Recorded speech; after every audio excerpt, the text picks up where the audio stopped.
Good morning. I'm Paul Jenkins, University Librarian and Principal Investigator of the IDEAL Grant. Welcome to the latest in our presentation of speakers sponsored by the IDEAL Initiative. IDEAL stands for Initiative for Digital Education for Accelerated Learning. In May 2018, the university was granted funds from the Davis Foundation in order to transform current undergraduate pedagogical practice at Pierce through the enhancement across the curriculum of digital skills and literacy. Our guest this morning is Kristen Ziemke. Kristen is an urban educator and the author of Read the World, Rethinking Literacy for Empathy and Action and Amplify, Digital Teaching and Learning in the K-6 Classroom. Recognized as an international expert in literacy, inquiry, and technology, Kristen collaborates with organizations around the world to develop learning experiences that redefine school. Currently serving as a resident teacher and learning innovation specialist for the Big Shoulders Fund, Kristen has been recognized as an Apple Distinguished Educator and Chicago Public Schools Tech Innovator of the Year. Her work has been featured by Apple, EdWeek, Mindshift, and Scholastic. Please join me in welcoming her to Franklin Pierce. Thank you, Paul. Thank you. Thanks, everybody. Good morning. It is so wonderful to be here and to see some old friends. So thank you for the warm welcome. I am super excited just to spend a little time today talking with you guys about what's next in thinking and learning. And I think the first step for all of us as educators is awareness, right? So we're going to build a little bit of awareness to get started. But I thought it would be important to start talking with students, right? Like we want to keep students at the forefront of what we do, no matter their age. And this is Patrick. He was a kindergartner at my school when I was teaching first grade. Youngest of three boys, immigrant, excited, lacked focus. Like you guys probably know Patrick as well. After the winter break, Patrick started having some conflict with his kindergarten teacher. And so as a result, he was in the office many times. And the principal came into my classroom and said, "Kristen, he's so smart. Can he just come in and spend some time with you?" And I said, "Sure." You know, I had 32 students that year. Like, what was one more? Didn't even matter. So Patrick came in and we were working on 6-word stories, right? Like originated by Hemingway, summarizing and synthesizing some big ideas into just 6 words. Actually much harder than like writing profusely because you have to know your content and be specific. So Patrick came in and wrote his 6-word story. He put it in a movie. He added some images. And at that time, we connected with the Global Student News Network. This is a website created by high school students in St. Louis. And what they do is they will showcase any piece of student-created digital content. So from kindergarten through university, their goal is to get more audience for the work that people are doing. And so we submitted Patrick's 6-word story. As a kindergartner, he was the youngest submission that they had received. And so his work was featured on the news network's homepage. And when you see your work published for the very first time, it looks like this. Oh, it's not playing. Let's see. Dad. Oh, wait. Wow! Wait, Malay and me? But we can't see Malay's face. Reading. Laughing. Yeah. Thinking. This is school.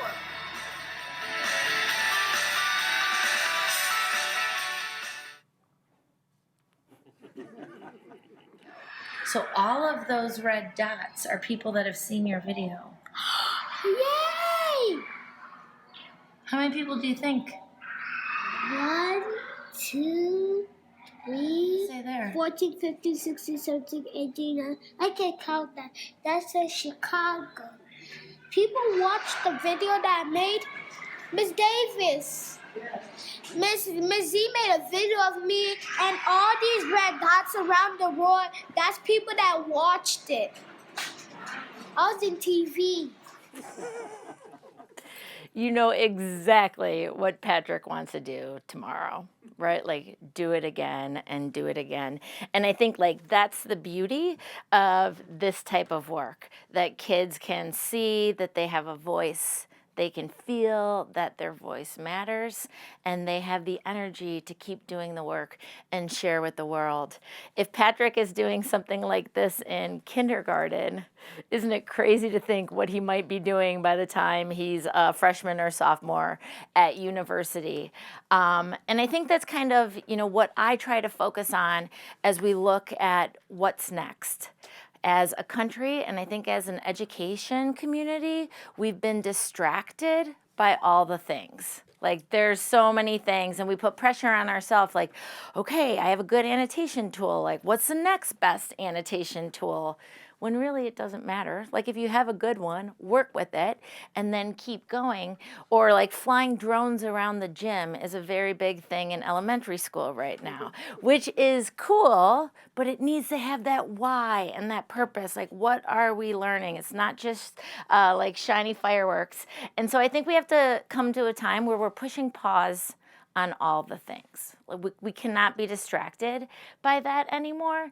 And instead, I think we just need to get back to the people who are in front of us in a classroom, in an auditorium, in a theater, and enact in kind of like a classic responsive teaching model. Like, what are they telling me they need right now? What are they showing me? How can I scaffold and support them? And how can I give them additional independence as they become proficient in some of these new skills? So a couple of the pieces that have really been making me think this last little bit is this book, Robot Proof by Joseph Aoun. And what he does is talks about the future with humans and smart machines. And what he says is he's coined this term humanics, where people and machines will work side by side. But where we need to go with education is to be even more interdisciplinary and even more liberal arts, because it's that human aspect that we will always need. Like, the human story endures even when our access or our entry points might change.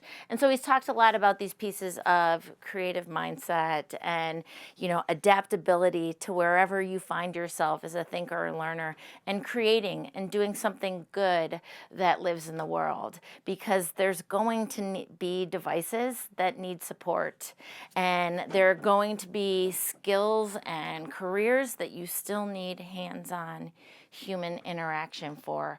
And so when he breaks it down for the university level, what he's looking at are these three types of literacy, right? Data, technological, and human literacy.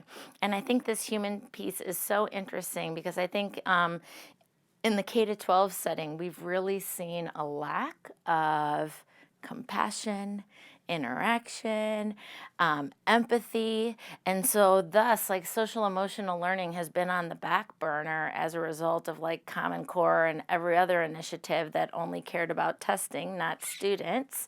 But we really need to get back to those pieces, because that's what will make us thrive and prosper moving forward. And so when he looks at those items, he really details out, we're going to need the data piece in order to manage all of this stuff that's coming in and organize it in a thoughtful way. We're going to need to understand how the machines that become more and more present in our lives work.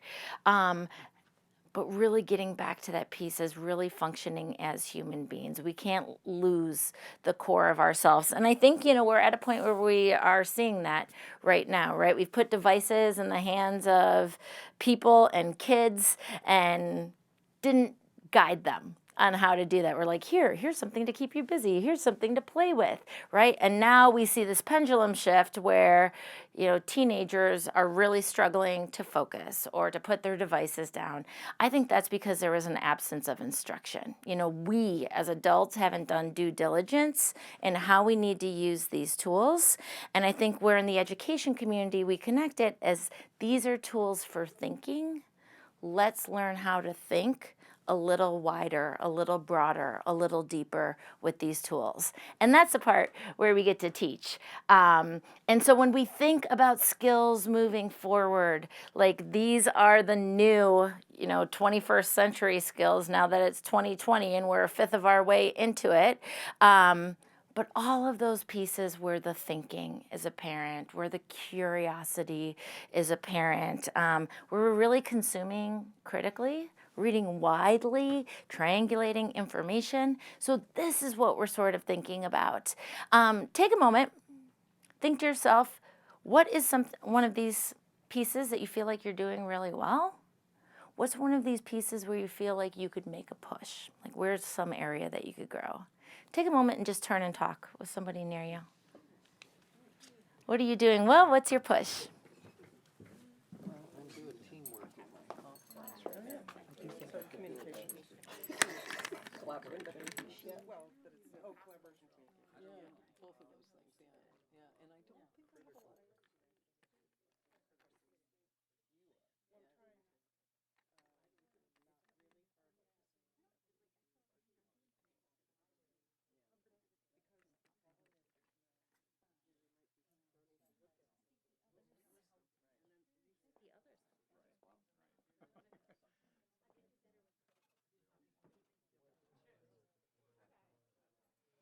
All right, friends, let's bring it back together.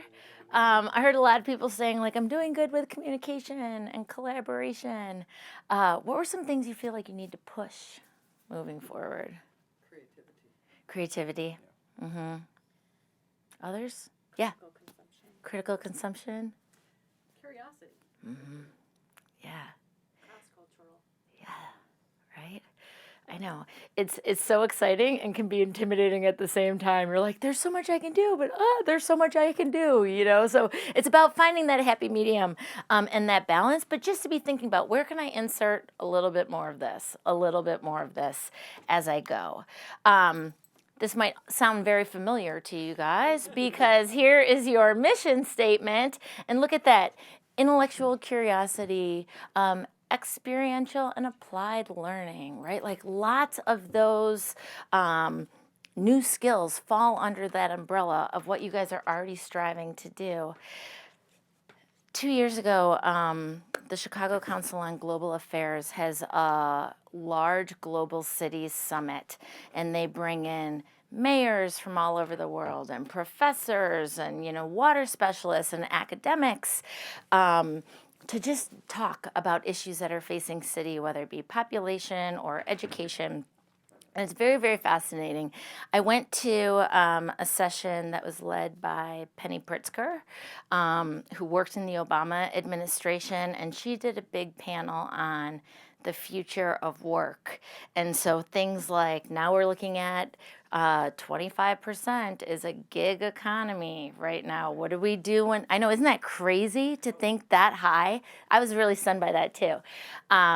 What do we do with a whole community that doesn't have health insurance or like planned retirement plans or like all of those different things? And she talked a lot about automation and where we're going with that as well. And her feeling was that automation is not replacing humans, it's just what humans do are going to shift. And we need to be flexible and adaptable and think about what that might look like. She compared it actually to sailing, transportation, right? When goods were moved across the sea by boats with sails, that became outdated, but people moved on, right? And figured out a new way to distribute goods and services. Dr. Anne-Marie Imafadon was on that panel, and what she said was this: learn how to learn. That needs to be the norm of education moving forward. Jobs will change, but learning is forever. And that's how we prep for the future. And when I heard her say that, I was like, that's it. Like, that's everything. We have to keep learning how to learn, because in our lifetimes, we've already, like, know that number of you'll have 7 careers, right, in your life. We've already surpassed that, and people think it's onwards of like maybe 10 right now. So that flexibility and that adaptability, and the continued seeking of learning, right, becoming a lifelong learner. And so we look to inspire that in students of any age. Before we get any further into this talk, I just want to give you a little brain break. Take a look at these images right here. This is for your viewing pleasure, okay?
Oh, all right, great, you're done. I hope that wasn't too stressful for you.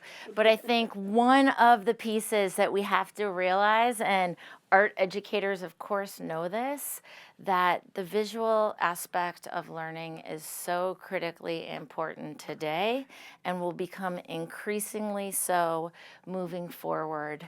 When we see something visual, we actually start processing that information in our retina before it even travels down the optic nerve to the brain, because that's an evolutionary response. You don't even have time to think about it before you're actually accessing that information. Lots of big studies on this in the last 5 years, many of them coming from Tyndall, Ford, and Sweller. And you'll see this in a number of science magazines, fMRI studies, lots going on to understand this visual piece of learning. I thought this statistic was fascinating and so true of my growing up experience, at least. But only 11% of high school students learn from a lecture format, yet 82% of their instruction is delivered in a lecture style. And I think like we're really seeing this, not because of this, but this just goes along with the thinking. The SATs were updated in 2016 and again in 2017. Visuals were always in the math section. In 2016, they appeared in the ELA section for the very first time. So much so that some students were asked to read a piece of informational text and an infographic and then write and compare and contrast the two. So we know when we're testing on this, it's something that we're starting to see a lot more of. And we strive to be aware of that moving forward. The truth is that text and visuals, right, stimulate both sides of the brain. You increase blood flow, allowing for more synaptic connections, which allows all learners to understand, remember, and most importantly, reuse that information at a much higher rate. So as simple as just bringing visuals into all that we do is a huge win for learners everywhere. So real quick, I'm going to have you just do a quick 60 seconds bulleted list. You can do paper, you can write on the notes of your phone, you can write on your device, you can keep a list in your head as well. But just make a list. What are all the different ways you read across the course of a week? Okay? So 60-second quick write, all the different ways you read. Go ahead.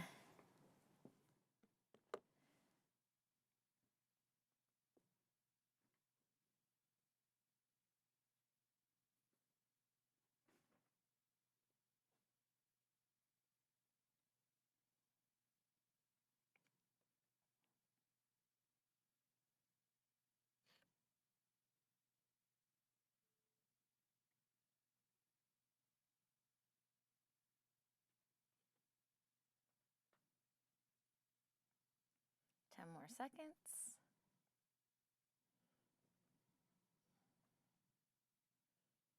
All right, stop. Can some people just share out what are some of the different ways you read? Kindle. Email. Kindle. Kindle. Yes. Texts. Texts, right? Audiobooks. Yeah, reading with your Physical ears. books. What was it? Physical books. Physical books. They smell so good, right? I actually wrote down reading feelings. Yes. So that's sort of like a metaphor for reading. Mm-hmm. Yep. Reading at body language, right? Road signs. Road signs, PSs. maps. Yep. Sounds, recipes, right? Shopping lists. I was standing in the airport recently and I was watching like the news and it had the ticker at the bottom so I could read it. And I was like cheering for myself. I was like, oh, I'm reading. Like that's reading right there, the ticker on the bottom of something. I think that's one thing that we have to understand, right? That our definition of reading has changed. And now we're reading so many more things. I think there's sometimes a battle where you hear like, reading's going away, kids aren't reading as much. I actually think we might be reading more than ever before because I'm reading in the grocery store line. Traffic sometimes, don't tell anybody, right? No, but I think like we have access to information at a much greater rate, and so that possibly we could be reading more than we ever have before. When we think about what we're doing with digital learning, I'm going back to a couple of key pieces, one being David Pearson's work on active learning, right? Like Pearson and Associates were the first to say that this learning experience in the US is too passive. It's the teacher doing all the work. And so he said, if we can invite kids to draw and write their thinking or turn and talk with someone or enter a new modality, naturally that personalizes and differentiates so that the learner can find a way that works for them and meets their needs. The other piece I'm looking at is Richard Allington's work on reading achievement. And Allington, back in the 70s, discovered that there were 3 things to be a strong reader: volume, choice, and explicit instruction, right? The more you read, the better reader you become. You read at a much higher level if you get to choose, and you need support from someone that knows how to read. I think we take those same tenets into our tech work as well, right? You need volume, you need to use the tech a lot, you need choice and process and product, and you need some instruction from adults or peers that can support you and get you to the next phase of the game. The other big piece I'm also looking for is my mentor Steph Harvey's work on strategic comprehension. Right? These are those 6 big things that all thinkers and learners do as they're going about gathering new information and building knowledge. So much of what we're doing with tech is summarizing and synthesizing, determining the most important information, and asking questions. And so I'm looking for that on the front of my brain. NCTE, the National Council on Teachers of English, just updated their position statement on digital learning, and this is the opening line of it, which I think is so true, but I also think we could say, so does learning, right? As technology changes, so does the whole learning experience. A couple fun facts for you guys to know. There's been a huge debate across the years in comprehension and reading on devices, and that goes back to 2 pieces. Nielsen Norman, the television ratings company, did a big study in '06, and what they found was that when adults read on a computer, they read across the top, and then skim and scan down like an uppercase F. And so this is referred to as the F study. And so as a result, Nielsen Norman decided that reading is not as accurate when reading on a device. A few years later, Anne Magnan out of the University of Norway followed up with her students and data she gathered. And what she found was with complex text, comprehension is negatively impacted when reading on a device. Both of these are true and accurate.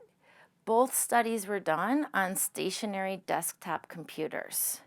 So by definition, a laptop changes that reading experience. A Kindle changes that reading experience. A phone changes that experience. And Magnan also went on to look at this work, and what she identified was that the highly complex text, people did not read as well because they hadn't been trained into reading highly complex text on a device. Like if you're reading physics, you're annotating it and taking notes and circling, and right there, they haven't had that background with that. So interesting, notice and note. I'm always just looking for new information. This is something that I think is startling. Common Sense just came out at the end of 2018, this report talking about smartphone usage.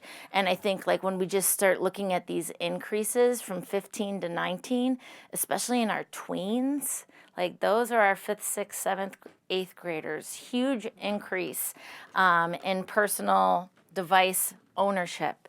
So we got to think about that. How does that change things moving forward? This was the statistic that really puzzled me for a very long time. 81% of 6 to 8-year-olds use YouTube weekly. Right? I know. And at first, like I hyperventilated into a brown sack and I was like, that's so many people. But then I sort of started to think about it too, like 6 to 8-year-olds are developing readers. They can access content to support their thinking through video, but might not be able to decode it in text. But there's that bridge that needs to be built by a supporter that guides them from cat videos to videos that are based in thinking, right? And help them build knowledge. And then we can kind of use that as like a carrot on a stick to build reading skill so they can keep learning information about it. This was on tweens on the left and teens on the right. Media makeup, how teens are spending their time. Look at that, 70+% just consuming, right? The American Academy of Pediatrics said it's not so much about time, it's about the quality of what you're doing on a device. Is it passive or is it active? And so I think this is where we really need a push to get to this creation piece, right? Because like, where does all the critical thinking happen, the collaboration, the communication, all in that creative aspect? And so my hope is that as an educational community, we can increase that number in the next couple of years. When we talk about e-text, we have to look at two things. Text on a device varies by type. So like an ebook is different than a PDF, is different than a social media feed, but then it also varies by device, right? So reading on your phone is very different than reading on your laptop. So if we think about all the different combinations of how we need to access information via reading, there's a lot of new things that we need to teach and support. I like to think of it as like we've just talked always about it as device reading. But when we talk about any other type of reading, it falls into some type of genre that has very specific strategies for interacting and accessing and comprehending that type of genre. And so it seems natural to me that we have to start making some of those strategies for the work that we're doing with digital reading. And Magnan out of Norway, after that early bout of research, like good researchers do, she followed up and now believes this, that it is so complex that we need to be teaching how to read digitally in every single subject because we haven't done it yet. There's a lot of ground to make up. And of course, the subjects, just like genres, have different entry points and specifics and strategies that we need to do. And so we get back to this piece where we've got a lot to learn. And I think so much of my learning, of course, has come from Paulo Freire and his work on pedagogy of the oppressed and culturally relevant teaching. And during his time, he said this, that when we change our language, that's the process of changing the world. And when we look at this digital learning piece and reading specifically, I think when we change our language of what it means to read, we have great opportunity to change outcomes for students. And so my new book is called Read the World. And when we look at that, it goes back to some of those pieces. Paolo talked about reading family and neighborhoods and art. We're doing all that, and we're reading digitally. We're looking at infographics. Have we taught students how to effectively use AR and VR? In an elementary classroom, if kids have the goggles on, they're just going like, whoa, whoa, whoa. And so we have to like slow down and teach close reading. You know, like when you see something and a bubble pops up, read it. What does it say? Take off your headset, annotate your thinking. If you have a question, turn and talk with your partner, right? Like we apply those same pieces that we would do into some of these new learning environments, and we look for new opportunities to teach. Not all of our traditional lessons will transfer into digital, but they will give us new opportunities to find some exciting information. And then I think we go back and think about those new skills. Where do we build that curiosity? Where do we build that creativity? Sometimes it starts just with asking students. This is a sample from second grade in Portland, Oregon. I did a lot of work in schools out there the last 2 years, and the teacher was saying, our kids don't know how to ask questions. Like, they just don't ask good questions. And so my thought was like, have you taught them, you know, like how to ask good questions? I think a lot of what we're seeing today is that the compliance model of schooling has like squashed out some of those natural processes that young learners and developing learners have. And so we have to like push back on that and say like, no, your questions do matter. Like, I'm not the only one whose opinion counts, nor am I going to like talk to you the whole time, right? So these second graders made their list of curiosities. This one I think Paul's going to like. I noticed that. Right. Yes, I know. I didn't even plan that. Look at that.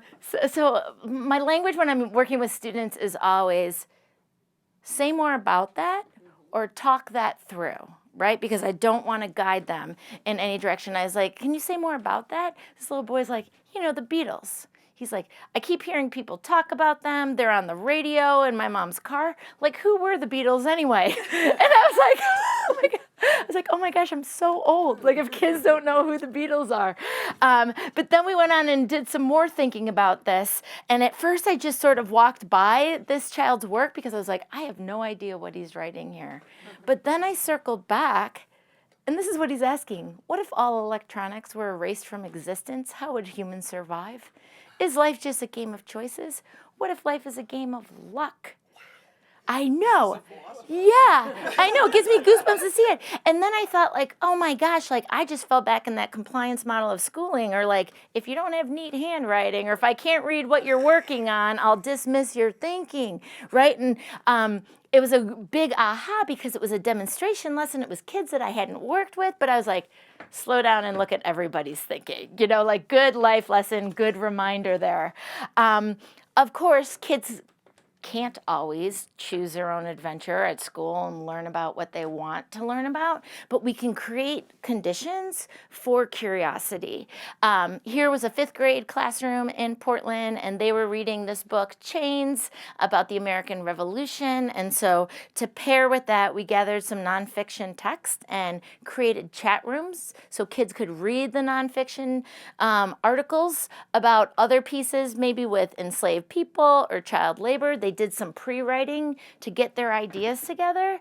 And then we used a simple tool like Flipgrid or any video recording tool for them to share their thinking. I'm going to have you guys watch this little video, and then I'm going to have you turn and talk. You be the teacher. All right, what does this child do? What does he know and able to do? Oh, is there a volume back there? Friends in the back, is there a volume? Let's try again. Oh, too sad. Looks like no. No. Okay, well maybe we'll come back to that one. I don't think there's anyone back there right now. That's okay.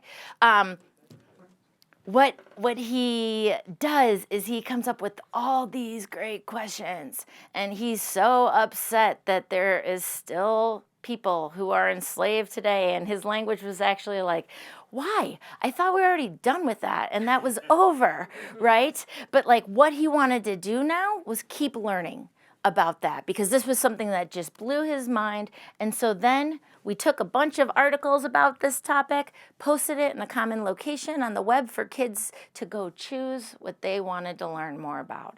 And so I think we can hook learners of all ages by posting something or teeing it up to a level of curiosity. One of the practices we're spending a lot of time right now is listening comprehension. I think that's something we've gotten away from in the last little bit, but with the resurgence of podcasts and even more video, what are you doing in your brain? How are you creating those visual images to see that? So in a reading workshop, kids are listening to a podcast and then sketchnoting using the drawing and writing piece to craft their comprehension, right? And so we've explicitly taught sketchnoting based on that research I shared earlier about how you remember and use it a little bit more. So they're listening and crafting it, and then they're creating their own podcasts, right? Never before has it been so easy to publish for any single age. Like in a minute or less, we can do that. We need to help our kids do that. And I think that's something that's really important. Again, regardless of the age that you teach, how do we have work that lives in the real world? Like it's not just a paper for this course to cross off your list, but it is out there for other people to learn from and to think about and to value that voice piece. When we think about graphics, right? Graphic literacy and this infograph piece is going to be so important. This was, I took this screenshot maybe like last week or the week before. We now know it's at like 100,000 people, right, is what they're reporting today. But look at all the information that's on this one frame of an infographic. Also, you can start reading it over here. You can start reading it over here. You can start reading it here, right? Similar to some other pieces of nonfiction, we can enter at different points. We need to see that. When we're looking at, critical consumption and accessing information, this just came out on, I believe it was Monday night, the Washington Post, and I was just so in love with it because first of all, look at these avatars. Like, are those amazing or what? But then what they did was that they organized each candidate where you could sort by the issues that they were following, and then every person had a page, right? So here's Joe Biden's page. It next gives you a quick synopsis of who he is, right? Every page has some type of like visual big quote here, right? I know, it's so funny. And I only picked Joe Biden's because his pink color went with the theme of my presentation. So there you go, disclaimer. But then by the numbers, right? Like here are those informational facts that we can access quickly. Now we have to create a picture in our mind of what that means. Things about him in the news, who are his supporters, right? This is all just in a couple of quick swipes on your phone and what his key issues are, right? And then you just keep going down and next up you can learn about Bernie, right? But it's that visual piece, it's that information literacy, it's that graphic of who they are as an avatar or even as a meme and what we can learn from that because that's where we have the opportunity to teach thinking. And I think when we look at that survey from, the future of work, and we look at some of the stuff from Humanics, we teach thinking, right? And then you can think, and as your context changes, and as the world changes, you still know how to think. So I wanted to give you guys an opportunity to do a little bit of thinking with me. One of the strategies that we're really using a lot in pre-K through 12th grade is this language of see, think, and wonder, right? So like grounding your responses in some type of visual text or written text. We've moved away from something like a KWL, which was more of a traditional practice, because a KWL, if you say, like, what do you know about prehistoric life, that might root your very first conversations in misinformation. Right? And then when we say, what do you want to know about prehistoric life? Well, if you have no background knowledge, you can't ask good questions. So we're front loading everything with visual, and then see, think, wonder, and then using that to do our further research. So with a partner, I would love for you just to turn and talk. I'm going to show you this image in a couple of bits. But what do you see? What do you think? What do you wonder?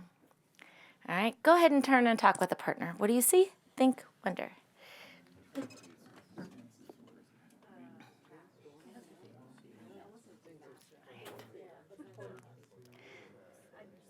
What do you see, think, wonder?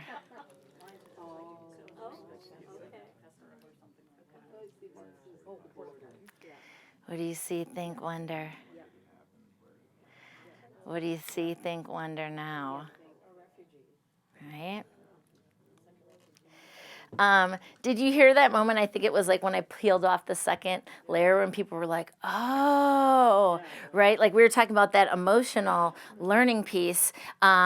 With fifth graders, I would just take a piece of chart paper and make an anchor chart of your body's physical response to learning, right? Like when you get the circle mouth, like you physically are learning something new, your body's doing something. When you feel your eyebrows go up, like, pay attention, that is your brain talking to you. So we would make that type of chart. This is a picture of some of the US border camps in Texas that were just recently closed for the flu. And so play that forward, right, a little bit. With your partner, talk through this one. What do you see? What do you think? What do you wonder?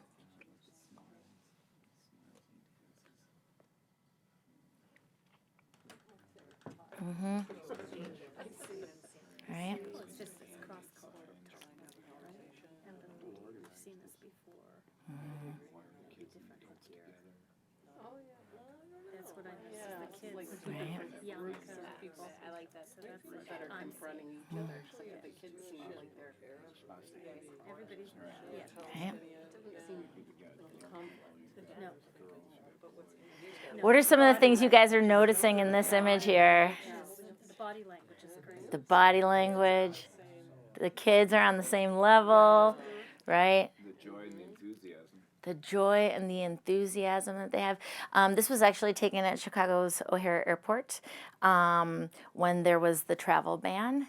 And so these families were at O'Hare with attorneys, like processing people and trying to, make people safe and protest what was going on with the government at that time. The Tribune then followed up with these people, and they get together once a month as their families to share a Sunday meal.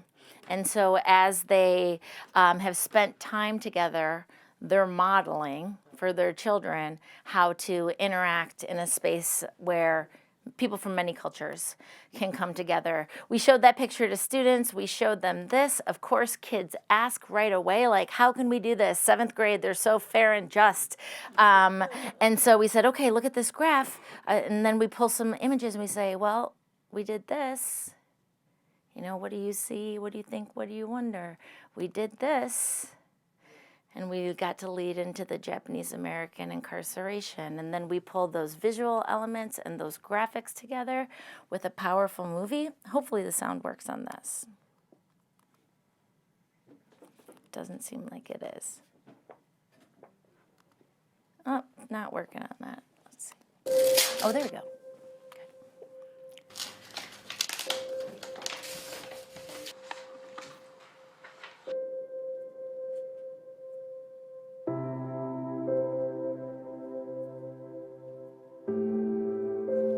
Dear Miss B, thank you ever so much for your lovely card. I hope you had a nice Thanksgiving, even though the world is in such a turmoil. We had a wonderful Thanksgiving. I never expected to have such a nice Thanksgiving dinner this year. One discouraging thing which occurred here is the building of the fence. Now there is a fence all around this camp.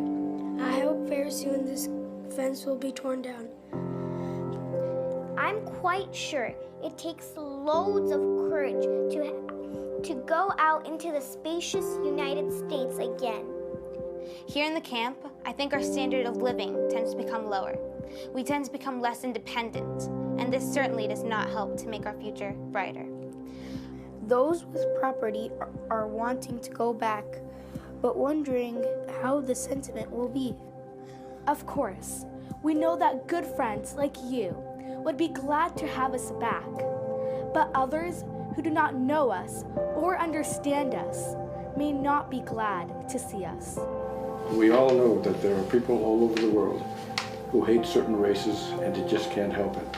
But I'm sure when this war is over, there will be no racial discrimination, and we won't have to doubt for a minute the great principles of democracy. That's right. That's why we're free.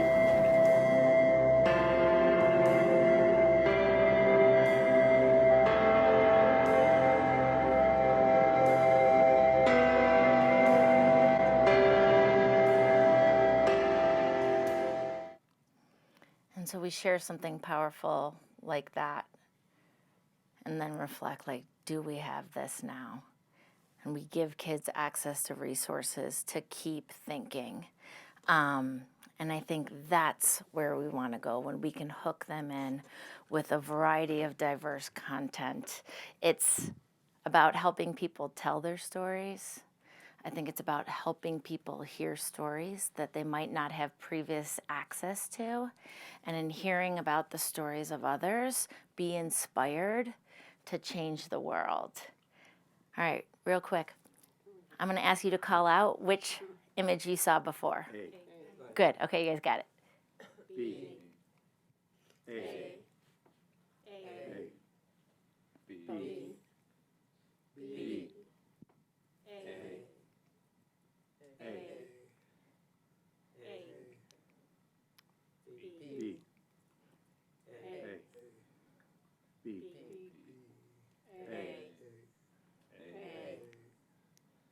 B.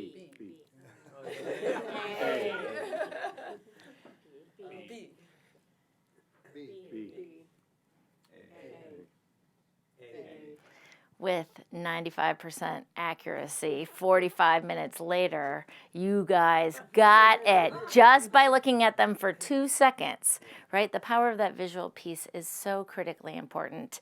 I hope as you head out today, you join me in this idea of changing your language, changing the process, and then moving on to change the world.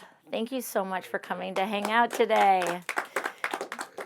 Well, I think we've all got lots of questions for Kristen after that excellent presentation, and I'm going to ask you to use the microphone since we're recording this. Would anybody like to go first?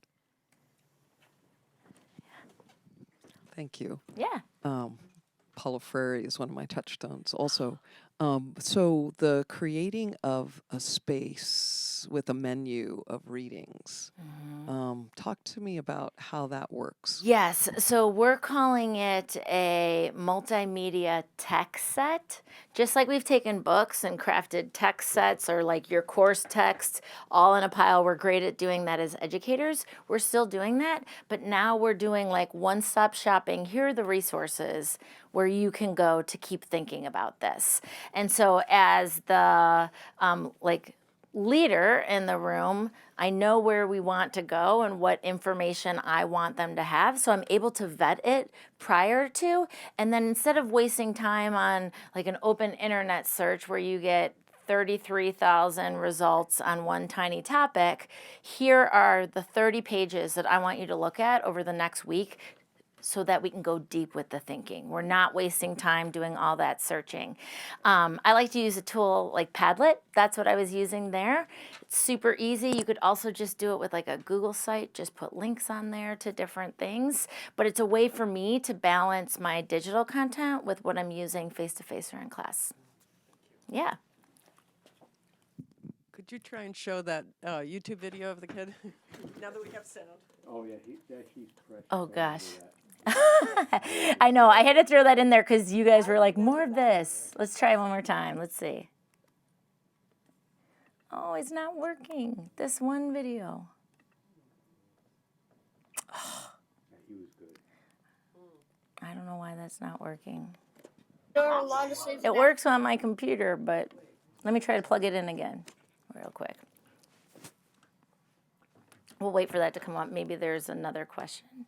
Anyone? It's rating. Yeah. Again, mind is blown by Kristen Ziemke. Thank you.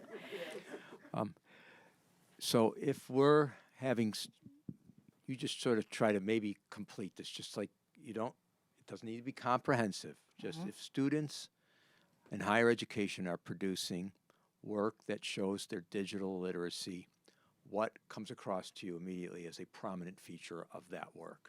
I think it would be just like diversified examples. You know, I think when we're looking at people graduating today, they should have a web page that has samples of their writing and sample of their video content and maybe some images of like the work or the portfolio pieces that they've done.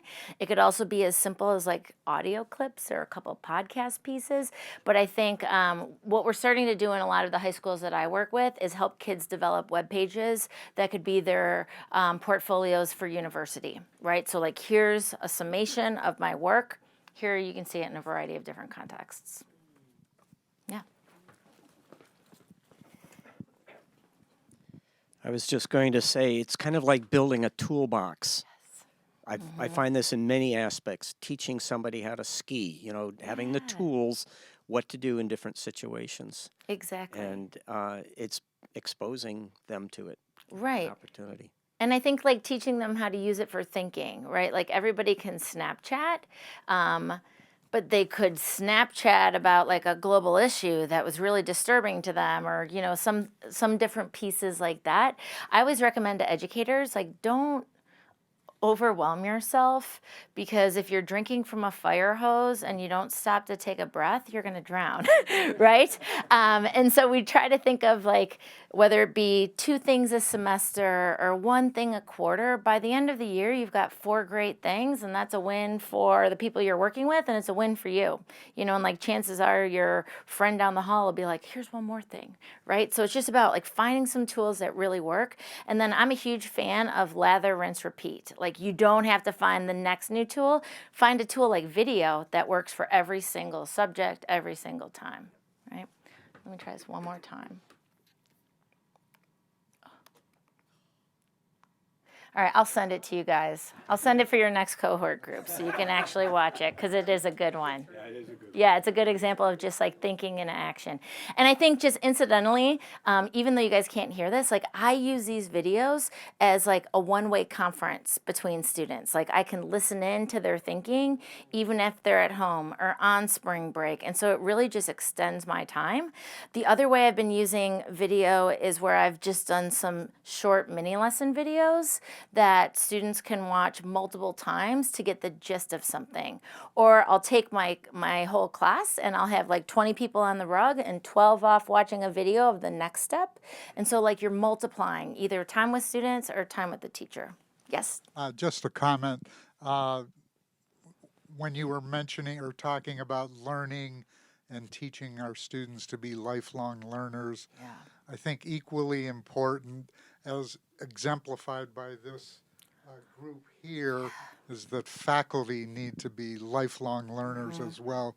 And unfortunately, it's not really always the case. And so to get to this point, you as a faculty member have to want to learn. Yeah, and take risks. And I commend you guys for like doing this work, because I think the most important way to teach people to become a lifelong learner is by modeling it, right? Like that's the most important thing we teach them, is how we keep going or how we adjust or how we fix it when we mess up, right?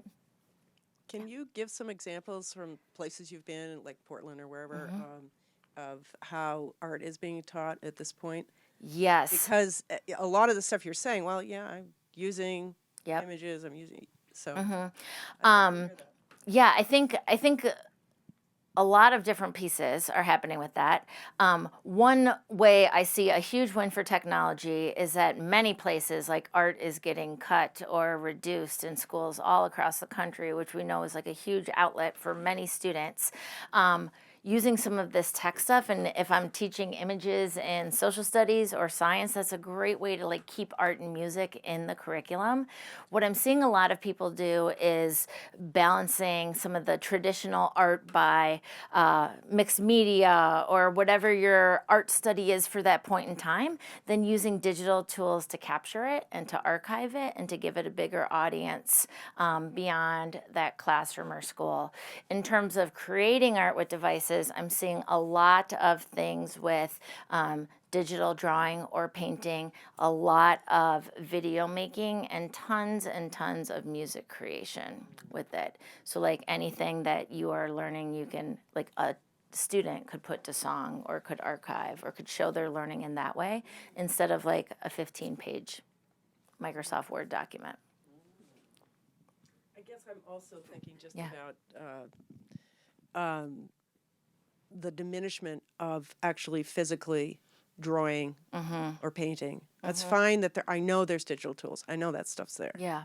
And I think, we're all like enamored by it, maybe more than we need to be. But I'm saying, how do you bring students back to that really fundamental skill? Right. Because drawing and the part of the brain that you use when you draw, I was interested to see your sketchbook. Yeah, the sketch notes. Notes Yep. or something. Yeah, I think educators that are doing it well are balancing, and like that's what I always encourage. And I think that like you still will need to know how to do both pieces, right?